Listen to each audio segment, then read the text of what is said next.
जय हिंद दोस्तों, स्वागत है आपका हमारे यूट्यूब चैनल ग्रेड पाठशाला पर। आशा करता हूँ आप सभी लोग अच्छे हो। आप सभी लोग जानते हैं हमारे चैनल के माध्यम से आपको सभी प्रतियोगी परीक्षाओं की तैयारी कराई जा रही है। इसके अंतर्गत मैं आपको पॉलिटी की कक्षाएं लगातार करा रहा हूँ और हम जो टॉपिक कर रहे हैं वो है संघीय कार्यपालिका। लास्ट क्लास के अंदर हम लोगों ने 58 तक, आज हम बात करेंगे आर्टिकल 59 से लेकर राष्ट्रपति के लिए बहुत ज़्यादा आर्टिकल। ठीक है, तो स्टार्ट करते हैं आज की क्लास को। क्लास स्टार्ट करने से पहले मैं आपको बता दूं, हमारे चैनल के माध्यम से आपको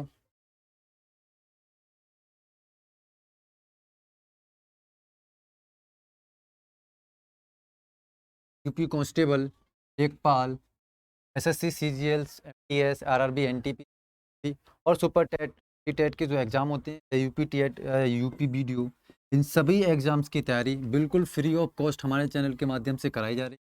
तो अगर आप हमारे चैनल पर नए हो तो ज़रूर, गेट पाठशाला हमारे चैनल का नाम है, आप सब्सक्राइब करेंगे। ठीक है, साथ ही साथ एक बार मैं आपको फैकल्टी दिखा देता हूँ, जो जो हमारी फैकल्टीज़ हैं क्लासेस लेने वाले हैं। आप देख सकते हैं साइंस की क्लास हमारे अंकित सर आपको लेने वाले हैं, कराएंगे साइंस। रीजनिंग प्रद्युमन सर के द्वारा आपको कराई जाएगी। ठीक है, पॉलिटी, किसी भी एग्जाम के लिए पॉलिटी की जो क्लासेस हैं और इकोनॉमिक्स की जो क्लासेस हैं वो मेरे द्वारा स्वयं मैं आपको करा रहा हूँगा। हिस्ट्री की क्लासेस अंजलि मैम। ठीक है, स्टैटिक जीके का पोर्शन नितिन सर आपके लिए कराएंगे। हिंदी और जीएस रवि सर आपको लगातार करा ही रहे हैं। और ज्योग्राफी की क्लासेस जो हैं वो मोरपाल सर के द्वारा ली जाएंगी। साथ ही साथ मैथमेटिक्स के दो हमारे बेहतरीन टीचर हैं, विजय सर और सुनील, दोनों टीचर्स के द्वारा मैथमेटिक्स की क्लासेस जो है लगातार कराई जा रही हैं। आप ज़रूर क्लासेस को देखेंगे, क्लास देखने के बाद आपको लगेगा बेहतरीन ट्रिक्स के माध्यम से आपको मैथ तो कराई जा रही है। ठीक है, तो हमने लास्ट क्लास में आर्टिकल 58 तक चर्चा कर ली थी। आज बात करते हैं आर्टिकल 59 के बारे में। क्या कहता है भारतीय संविधान का आर्टिकल 59? ठीक है, आर्टिकल आपको सारे याद नहीं रखने हैं, पहले भी ये चीज़ कर चुका हूँ, यहाँ पर फिर से एक बार क्लियर करूँ। जो इम्पोर्टेंट आर्टिकल्स होंगे उस केवल हमें याद रखने हैं। यहाँ मैं आपको बता दूँ, अनुच्छेद 59 जो रिलेटेड है वो है भारत के राष्ट्रपति के पद की शर्त के लिए। मतलब राष्ट्रपति बनने के लिए कुछ शर्तों का निर्धारण किया गया है। आपसे पूछा जाएगा किस आर्टिकल के अंतर्गत भारत के राष्ट्रपति बनने का उल्लेख किया गया है, तो आप वहां पर आंसर देंगे अनुच्छेद 59 के अंतर्गत भारत के राष्ट्रपति बनने के लिए जो पद की शर्तें हैं उनका उल्लेख किया गया है। कौन कौन सी शर्तें हैं? पहली शर्त है, जो व्यक्ति भारत का राष्ट्रपति बनना चाहता है कि न्यूनतम आयु 35 वर्ष, कम से कम जो आयु है उसकी 35 वर्ष आयु होनी चाहिए। इसका मतलब क्या हुआ? जो व्यक्ति भारत का राष्ट्रपति बनना चाहता है 35 वर्ष की आयु पूरी कर चुका हो, तभी वो क्या बन सकता है? भारत का राष्ट्रपति बन सकता है। 35 वर्ष का कोई भी व्यक्ति, 35 वर्ष से कम का कोई भी व्यक्ति भारत का राष्ट्रपति नहीं बन सकता। ये पहली शर्त है। दूसरी शर्त है, वह व्यक्ति भारत का राष्ट्रपति बनना चाहता है तो वो संसद और विधानमंडल का सदस्य नहीं होना, संसद और विधानमंडल का सदस्य नहीं होना चाहिए। इसका क्या मतलब हुआ? तो आप सभी लोग जानते ही हैं, संसद का मतलब है लोकसभा और राज्यसभा। दैट मीन्स जो भी व्यक्ति भारत का राष्ट्रपति बनना चाहता है, ना तो वो लोकसभा का सदस्य होना चाहिए, ना ही राज्यसभा का सदस्य होना चाहिए। यद्यपि अगर कोई व्यक्ति लोकसभा और राज्यसभा का सदस्य है और वो भारत का राष्ट्रपति बनना चाहता है, तो पहली शर्त तो क्या होगी? 35 वर्ष की आयु पूरी कर रहा होगा। अगर वो 35 वर्ष की आयु पूरी करता है और संसद सदस्य है, तो उसे लोकसभा या राज्यसभा में जिसमें भी वो सदस्य है उसकी सदस्यता है उसे क्या देना होगा? त्याग पत्र देना होगा, तभी भारत का राष्ट्रपति बन सकता है। नेक्स्ट इंपोर्टेंट शर्त है, वह अन्य किसी लाभ के पद को धारण नहीं करेगा। जो व्यक्ति भारत का राष्ट्रपति बनना चाहता है वो अन्य किसी भी लाभ के पद को धारण नहीं कर सकता है। लाभ के पद का मतलब है ऐसा कोई भी पद जो किसी व्यक्ति को प्रभावित करे या समाज को प्रभावित करता है, वह पद क्या कहलाता है? लाभ का पद कहलाता है। ठीक है, लाभ के पद पर हमने डिटेल में चर्चा की है लास्ट क्लासेस में। आपको यहाँ याद रखना है, जो व्यक्ति भारत का राष्ट्रपति बनना चाहता है किसी भी लाभ के पद को धारण नहीं किया हुआ होना चाहिए। तो ये कुछ इंपॉर्टेंट शर्तें हैं जो भारत के राष्ट्रपति के लिए इंपॉर्टेंट हैं। पहली मैंने आपको बताया, न्यूनतम आयु सीमा आप कहेंगे 35 वर्ष होनी चाहिए। बहुत बार सवाल पूछा जाता है भारत के राष्ट्रपति बनने के लिए न्यूनतम आयु सीमा क्या है? 35 वर्ष तो आपकी होनी चाहिए। अधिकतम आयु सीमा का उल्लेख नहीं किया गया है। ठीक है, और क्या? भारत संसद सदस्य और विधानमंडल का सदस्य नहीं होना चाहिए। ठीक है, लाभ के पद को धारण नहीं किया हुआ होना चाहिए। ये कुछ बेसिक शर्तें जो हैं भारत के राष्ट्रपति के पद के लिए हैं। ठीक है, नेक्स्ट हमारा नोट है, वर्तमान में अगर बात की जाएगी भारत के राष्ट्रपति के वेतन के बारे में, तो आपको याद रखना है वर्तमान में भारत के राष्ट्रपति का वेतन 5 लाख रुपए है, जो भारत की संचित निधि पर भारित होता है।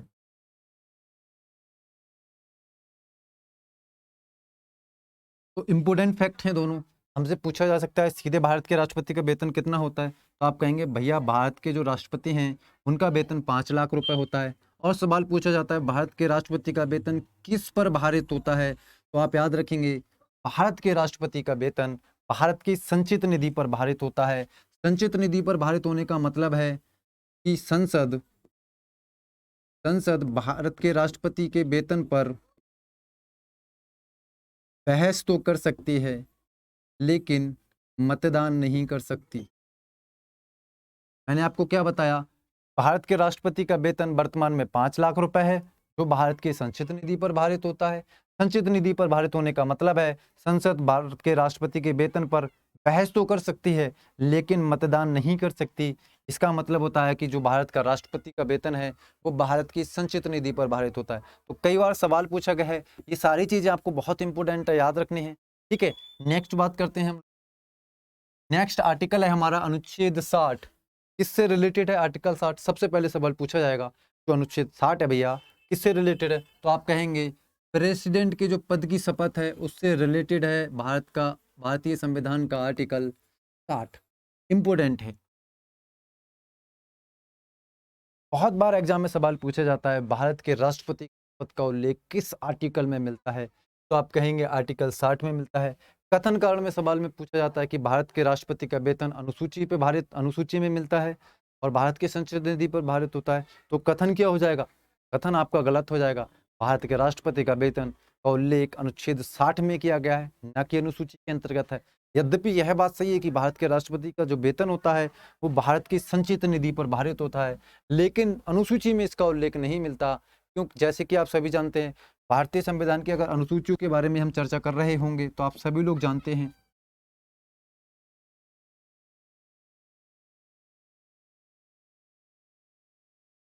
अगर हम बात कर रहे होंगे पहली अनुसूची के बारे में तो आप कहेंगे संघ तथा राज्यों के नाम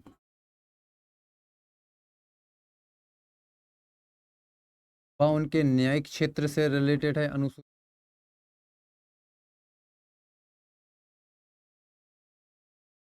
अगर हम बात करेंगे दूसरी अनुसूची के बारे में तो आप सभी लोग जानते हैं वेतन भत्तों से रिलेटेड है। और अगर हम बात कर रहे होंगे तीसरी अनुसूची के बारे में तो आप सभी लोग जानते हैं शपथ से संबंधित है भारतीय संविधान की third schedule of Indian constitution किससे रिलेटेड है, तो आप कहेंगे शपथ से रिलेटेड है। यहाँ मैंने आपको बताया था तीसरी अनुसूची में 3 पदों का शपथ का उल्लेख नहीं मिलता है, जिसमें प्रेसिडेंट, वाइस प्रेसिडेंट और राज्यपाल, जिन्हें हम क्या कहते हैं गवर्नर, इन 3 की शपथ का उल्लेख भारतीय संविधान की तीसरी अनुसूची में ना मिलकर अलग अलग आर्टिकल्स में मिलता है। जहाँ मैंने आपको बताया प्रेसिडेंट की शपथ का उल्लेख आर्टिकल 60 में, वाइस प्रेसिडेंट की शपथ का उल्लेख आर्टिकल 69 में और गवर्नर के पद की शपथ का आर्टिकल 159 के अंतर्गत होता है। ठीक है, तो ये सारी चीज़ें आपको याद रखनी है जो आर्टिकल से इंपॉर्टेंट चीज़ें हैं, आपको पता होनी चाहिए। ठीक है, तो अनुच्छेद 60 में किसकी शपथ का उल्लेख मिलता है, आप सीधे बता देंगे भैया राष्ट्रपति की पद की शपथ का उल्लेख भारतीय संविधान के आर्टिकल 60 में मिलता है। अब 60वें पद की शपथ का उल्लेख मिल रहा है, साथ ही साथ बताया गया है कि भारतीय संविधान के अनुसार भारत के राष्ट्रपति को पद की शपथ कौन दिलाता है, तो आपको याद रखना है भारत के राष्ट्रपति को उसकी पद की शपथ मुख्य न्यायाधीश CJI, जो सुप्रीम कोर्ट के मुख्य न्यायाधीश होते हैं, उनके द्वारा भारत के राष्ट्रपति को पद की शपथ दिलाई जाती है। तो यहाँ से 3 सवाल पूछे जाते हैं, मैं आपको बताऊं। पहला सवाल, भारत के राष्ट्रपति को शपथ कौन दिलाता है, तो आप कहेंगे भारत के राष्ट्रपति को शपथ भारत के मुख्य न्यायाधीश के द्वारा मुख्य न्यायाधीश के द्वारा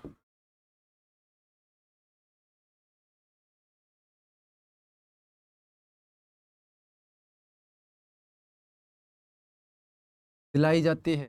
तो पहला सवाल क्या हो गया कि भारत के राष्ट्रपति को पद की शपथ कौन दिला रहा है, तो आप कहेंगे भैया सीजीआई जो है हमारे चीफ जस्टिस ऑफ इंडिया जो हैं भारत के राष्ट्रपति को उसकी पद की शपथ दिलाते हैं। साथ ही साथ आपको याद रखना है प्रेसिडेंट जो होता है वो भारत के संविधान की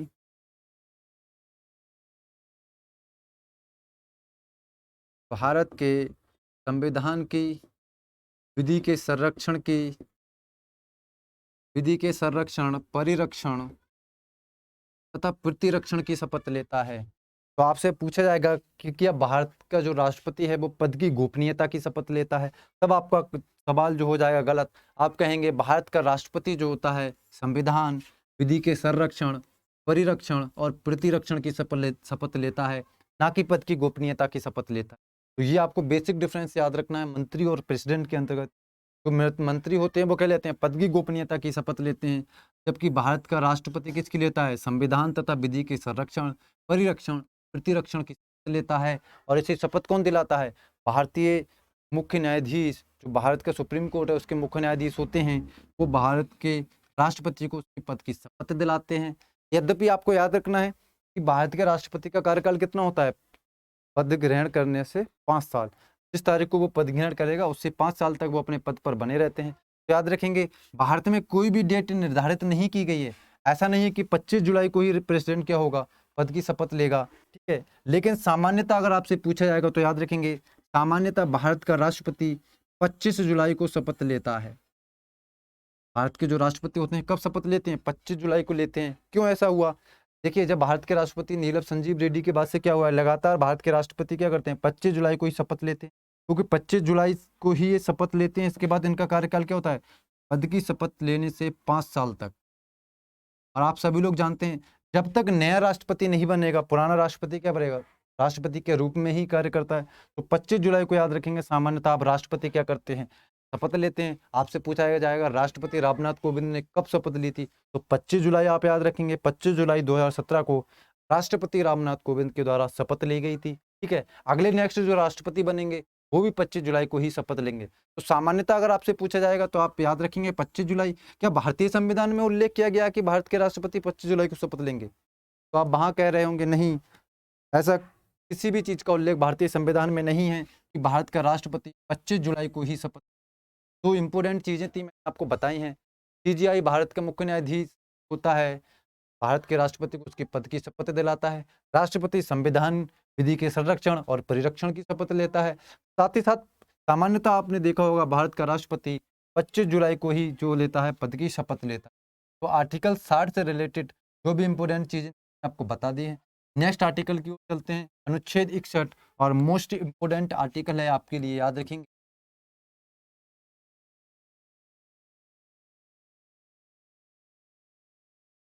कैसे इंपॉर्टेंट है, किससे रिलेटेड है, तो याद रखेंगे महाभियोग की प्रक्रिया का उल्लेख आर्टिकल 61 के अंतर्गत मिलता है। दो तरीके से सवाल पूछा जा सकता है।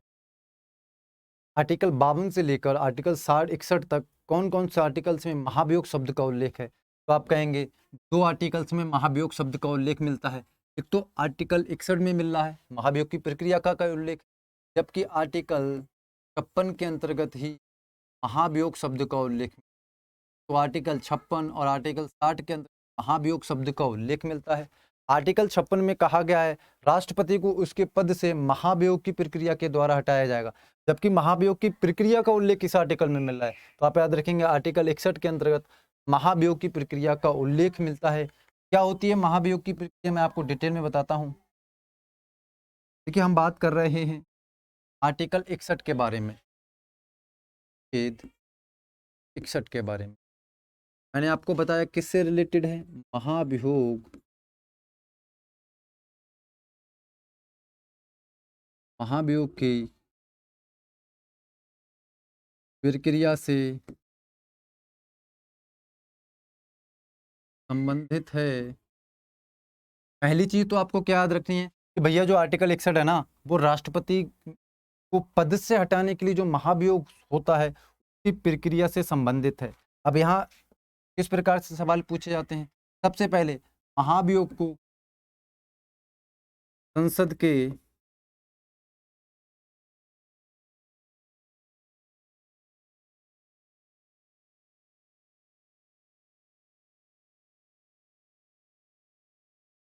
महाभियोग प्रक्रिया को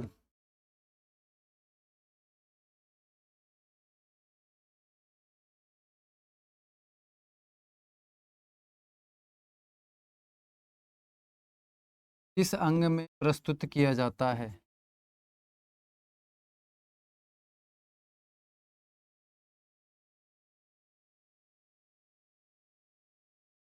महाभियोग की प्रक्रिया को किस भाग में प्रस्तुत किया जाता है? इसका मतलब क्या हुआ? हम आर्टिकल कर रहे हैं।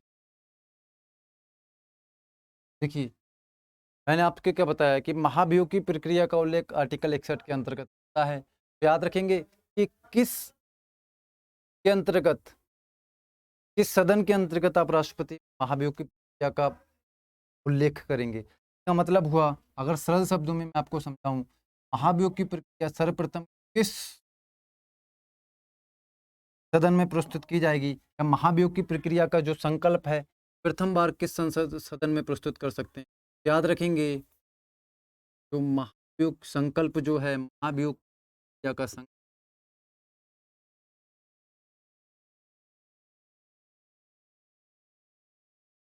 क्रिया का जो संकल्प है वो किसी भी सदन में, हमारे पास दो सदन हैं, हमारे पास है लोकसभा, राज्यसभा। भैया पहला हमारा सदन कौन सा है? लोकसभा। हो सकता है हम संकल्प को लोकसभा में प्रस्तुत करें, हो सकता है हम संकल्प को राज्यसभा में प्रस्तुत, दो ही कंडीशन तो हो सकती हैं, क्योंकि संसद में ही हम प्रस्तुत करेंगे। तो पहला सवाल, हम किस सदन के अंतर्गत महाभियोग की प्रक्रिया का जो संकल्प है किस सदन में प्रस्तुत कर सकते हैं? तो याद रखेंगे, आप चाहें तो लोकसभा में करें, चाहें तो राज्यसभा में करें, तो राष्ट्रपति के जो महाभियोग का संकल्प है किसी भी सदन में प्रस्तुत किया जा सकता है। ठीक है, तो हम याद रखेंगे, अगर आपने लोकसभा में प्रस्तुत किया गया है तो संकल्प के लिए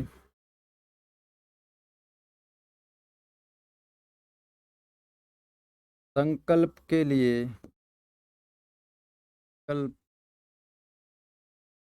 लाने के लिए, संकल्प के लिए सदन की कुल सदस्य संख्या का, कुल सदस्य संख्या का 1/4 की सहमति होना आवश्यक है। सहमति आवश्यक है। अगर आप राष्ट्रपति के पद के लिए महाभियोग का संकल्प लाना चाहते हैं और आप लोकसभा में, मान लीजिए हम क्या ला रहे हैं, संकल्प ला रहे हैं, आप चाहें तो राज्यसभा में भी ला सकते हैं। अगर आप राज्यसभा में लाएंगे तब भी सेम प्रोसीजर राज्यसभा में होगा। अगर हम लोकसभा में ला रहे हैं तो सेम प्रोसीजर जो होगा वो लोकसभा के अंतर्गत होगा। मैंने आपको बताया, लोकसभा में हम राष्ट्रपति के खिलाफ महाभियोग की प्रक्रिया का संकल्प पारित कर रहे हैं, तो संकल्प को लाने के लिए सदन की कुल सदस्य संख्या का 1/4 सदस्य की सहमति होना आवश्यक है, पहली शर्त। दूसरा, मान लीजिए 1/4 सदस्य की सहमति आपको मिल लगे तो संकल्प को लोकसभा में पास करने के लिए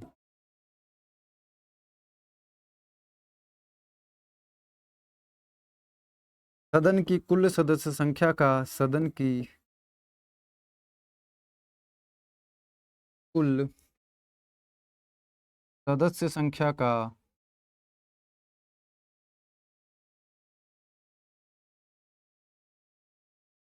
2/3 सदस्यों, तिहाई तिहाई बहुमत से पारित होना आवश्यक।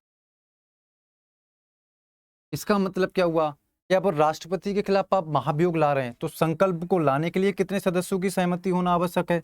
आप कहेंगे संकल्प लाने के लिए सदन की कुल सदस्य संख्या का 1/4 की सहमति होना आवश्यक है। मान लीजिए 1/4 सदस्यों ने सहमति प्रदान कर दी, उसके बाद क्या होगा? संकल्प को लोकसभा में पास करने के लिए सदन की कुल सदस्य संख्या का 2/3 बहुमत प्राप्त होना चाहिए। 2/3 को हम कहते हैं 2/2 बहुमत से पास होना चाहिए।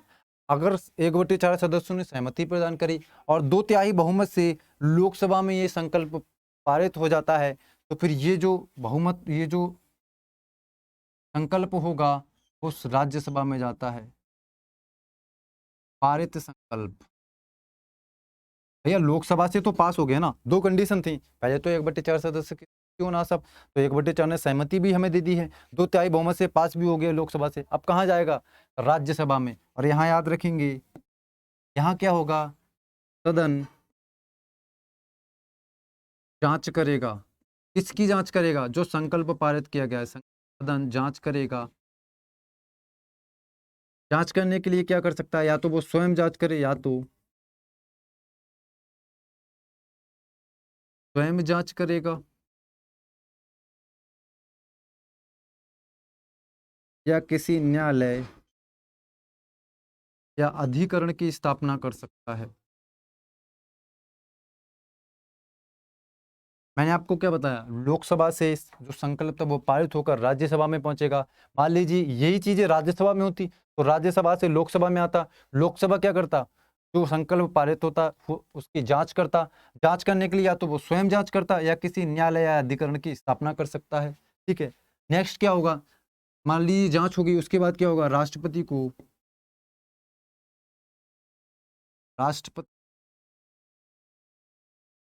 अपना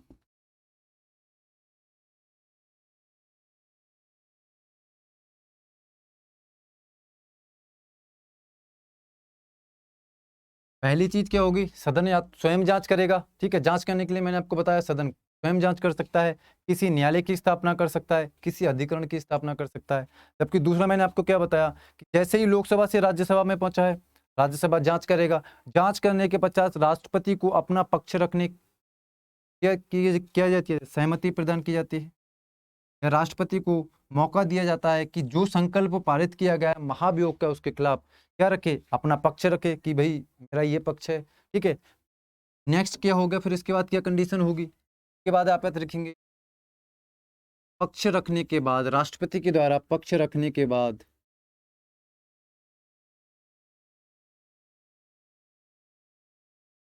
यदि संकल्प सदन की कुल सदस्य संख्या का 2/3 बहुमत से पारित हो जाता है, बहुमत से पारित हो जाता है,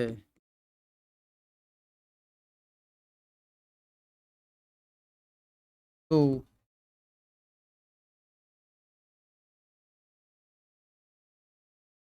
पद पर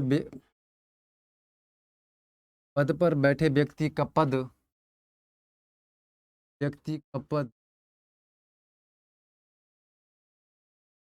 समाप्त हो जाएगा। और यही प्रक्रिया क्या कहलाती है, महाभियोग की प्रक्रिया कहलाती है। जैसे ही लोकसभा राज्यसभा ने क्या हुआ, उसने अपना पक्ष रखा, राष्ट्रपति के पक्ष रखने के बाद भी क्या हुआ, संकल्प को लोक राज्यसभा की कुल सदस्य संख्या का 2/3 बहुमत से अगर पारित कर दिया जाता है संकल्प को, तो जो राष्ट्रपति के पद पर आश्रित था व्यक्ति, बैठा हुआ व्यक्ति जो था जो राष्ट्रपति था, उसका पद वहीं समाप्त हो जाता है।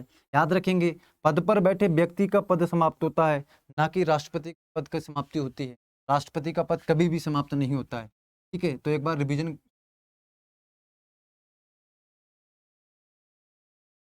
ठीक है, सबसे पहले मैंने आपको बताया महाभियोग की प्रक्रिया का उल्लेख किस आर्टिकल के अंतर्गत है, तो आप कहेंगे आर्टिकल 61 के अंतर्गत महाभियोग की प्रक्रिया का उल्लेख मिलता है। ठीक है, किस सदन में आप प्रस्तुत कर सकते हैं महाभियोग की प्रक्रिया को, ये संसद के तो दो सदन है, लोकसभा और राज्यसभा। मैंने आपको बताया किसी भी सदन में आप चाहें तो लोकसभा में प्रस्तुत करें, चाहें तो राज्यसभा में प्रस्तुत करें, किसी भी प्रकार की पाबंदी आपके ऊपर नहीं लगाई गई है। ठीक है, अगर बात करें लोकसभा में, हमने माना कि लोकसभा में हम क्या कर रहे हैं, महाभियोग की प्रक्रिया के संकल्प को पारित करने जा रहे हैं, तो सबसे पहली शर्त क्या है, सबसे पहली शर्त है कि संकल्प को लाने के लिए, महाभियोग के संकल्प को लाने के लिए सदन की कुल सदस्य संख्या का 1/4 की सहमति होना आवश्यक है। एग्जाम्पल में हम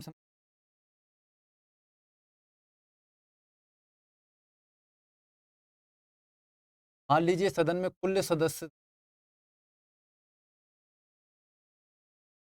अगर हम बात कर रहे हैं बाकी तो कुल सदस्य, अब ये क्या कह रहा है, अगर महाभियोग की प्रक्रिया का संकल्प आप लाना चाहते हैं, 1/4 सदस्य की आवश्यक, अगर 25 लोगों ने हस्ताक्षर कर दिया, 25 लोगों ने सहमति प्रदान कर दी, तो महाभियोग का संकल्प राष्ट्रपति के खिलाफ किस सदन में प्रस्तुत शुरू हो जाएगा? तो आप कहेंगे लोकसभा में चालू हो जाएगा। ठीक है। दूसरा फिर क्या होगा? जैसे ही सहमति मिल जाएगी, संकल्प को यदि लोकसभा के द्वारा 2/3 सदस्य से बहुमत पारित कर दिया जाता है, बहुमत से पारित कर दिया, सदस्य की संख्या तो कुल कितनी, तो अगर 100 का 2/3 बहुमत से संकल्प को पारित कर दिया जाता है लोकसभा से, तो ये लोकसभा से क्या माना जाएगा? पास माना जाएगा। जैसे ही ये लोकसभा से पास होगा, संकल्प कहाँ पहुंचेगा? जो पारित संकल्प है वो राज्यसभा में पहुंच जाएगा, और राज्यसभा में सबसे पहली प्रक्रिया होगी कि राज्यसभा क्या करेगी? इसकी जांच करेगी कि जो भी संकल्प पारित किया गया है वो सही तरीके से पारित किया गया है या नहीं किया गया। जांच करने के लिए या तो वो स्वयं जांच कर सकती है, या किसी न्यायालय की स्थापना, न्यायालय से कह सकती है कि आप इसकी न्यायालय के द्वारा जांच करा सकते हैं, या किसी अन्य अधिकरण की भी स्थापना कर सकती है, कमेटी की स्थापना कर सकती है, समिति की स्थापना कर सकती है कि वो इसकी जांच करे। ठीक है। जांच करने के पश्चात राष्ट्रपति को अपना पक्ष रखने दिया जाएगा। ठीक है। जैसे ही राष्ट्रपति अपना पक्ष रखता है, और राष्ट्रपति के पक्ष रखने के बाद भी यदि राज्यसभा से जो संकल्प था वो सदन की कुल सदस्य संख्या के 2/3 बहुमत से पास हो जाता है, तो जो व्यक्ति पद पर बैठा हुआ था उसका पद वहीं समाप्त हो जाता है। याद रखेंगे, जैसे ही उसका पद समाप्त हो जाएगा, महाभियोग की जो प्रक्रिया है वो पूर्ण हो जाती है। यही क्या कहलाती है? महाभियोग की प्रक्रिया। महाभियोग शब्द का उल्लेख आर्टिकल 56 और 61 के अंतर्गत मिलता है। 56 में कहा गया है कि राष्ट्रपति को महाभियोग के द्वारा उसके पद से हटाया जाएगा, जबकि महाभियोग की प्रक्रिया का उल्लेख संविधान के 61 के अंतर्गत। ये सारी चीजें आप याद रखेंगे, आर्टिकल 61 से रिलेटेड हैं। ये सारी चीजें आपको लिखी हुई पीडीएफ में भी मिलेंगी, जो मैंने आपको समझाई हैं। ये भारत के राष्ट्रपति को क्यों हटाया जाएगा? तो आप याद रखेंगे, संविधान का अतिक्रमण करने पर भारत के राष्ट्रपति को उसके पद से हटाने के लिए केवल एक शब्द शर्त उल्लेखित है कि अगर वो संविधान का अतिक्रमण करेगा तो 14 दिन की पूर्व सूचना पर महाभियोग की प्रक्रिया के द्वारा उसे उसके पद से हटाया जाता है। ये सारी चीजें मैंने आपको बताई दी। संकल्प सदन के किसी भी सदन में पारित कर सकते हैं। आप चाहें तो लोकसभा में करें, चाहें तो राज्यसभा में करें। मान लीजिए जिस सदन में आप संकल्प को पारित करते हैं, सदन की कुल सदस्य संख्या का 1/4 सदस्यों की सहमति होना आवश्यक है। सारी चीजें मैंने आपको बता दी हैं। ठीक है। नेक्स्ट आपको याद रखना है, ठीक है, ये सारी चीजें भी मैंने आपको बता दी कि दूसरा सदन या तो स्वयं जांच करेगा, न्यायालय से कह सकता है जांच करने के लिए, या किसी अधिकरण की भी स्थापना कर सकता है। ठीक है। राष्ट्रपति को अपना पक्ष रखने का अवसर प्रदान किया जाता है। राष्ट्रपति को पक्ष रखने के पश्चात यदि संकल्प को सदन की कुल सदस्य संख्या का 2/3 बहुमत से पास कर दिया जाता है, तो राष्ट्रपति के पद पर आसीन व्यक्ति का पद वहीं समाप्त हो जाता है। ये सारी चीजें आपको, ठीक है। नेक्स्ट जो इंपॉर्टेंट है आपको याद रखना है, महाभियोग की प्रक्रिया में अब तक किसी भी भारत के राष्ट्रपति की अगर हम बात कर रहे होंगे तो 14वें राष्ट्रपति हमारे रामनाथ कोविंद जी हैं। तो अब तक भारतीय संविधान में किसी भी राष्ट्रपति को महाभियोग की प्रक्रिया के द्वारा उसके पद से हटाया गया है। ठीक है। ये भी आपको याद रखना है। आपसे पूछा जाएगा कि क्या एक राष्ट्रपति को उसके पद से महाभियोग की प्रक्रिया के द्वारा हटाया गया था, तो आप वहां कहेंगे नहीं, भारत में अब तक किसी भी राष्ट्रपति को महाभियोग की प्रक्रिया के द्वारा उसके पद से नहीं हटाया गया है। महाभियोग की प्रक्रिया कब लागू होगी? तो आप कह रहे होंगे अगर भारत का राष्ट्रपति संविधान का अतिक्रमण करता है तो 14 दिन की पूर्व सूचना पर महाभियोग की प्रक्रिया का जो संकल्प है हम संसद के किसी भी सदन में पारित कर सकते हैं। ठीक है। नेक्स्ट है महाभियोग की प्रक्रिया में, देखिए महाभियोग की प्रक्रिया अगर हो रही है, लोग जो सहमति प्रदान कर रहे हैं या जो वोट्स डालेंगे वो कौन से सदस्य होंगे? याद रखेंगे महाभियोग की प्रक्रिया में निम्न सदस्य भाग लेते हैं। पहला, लोकसभा के सभी सदस्य। यहाँ सभी सदस्य हैं, इसका मतलब निर्वाचित प्लस मनोनीत दोनों सदस्य जो हैं राष्ट्रपति महाभियोग की प्रक्रिया होती है उसमें पार्टिसिपेट करेंगे। राज्यसभा के सभी सदस्य, यहाँ भी सभी सदस्यों का मतलब है निर्वाचित और मनोनीत दोनों सदस्य जो हैं राष्ट्रपति महाभियोग की प्रक्रिया में भागीदारी करते हैं। आपसे पूछा जाएगा कौन राष्ट्रपति की महाभियोग की प्रक्रिया में भागीदारी नहीं करता, तो यहीं से याद रखेंगे विधान सभा के सदस्य, विधानसभा के सदस्य महाभियोग की प्रक्रिया में भाग नहीं लेते हैं। साथ ही साथ दिल्ली और पौंडीचेरी के भी जो विधानसभा के सदस्य हैं वो महाभियोग की प्रक्रिया में भाग नहीं लेते, जबकि निर्वाचन की प्रक्रिया में राष्ट्रपति के भाग लेते हैं। ये सारी चीजें भी आपको याद रखनी है।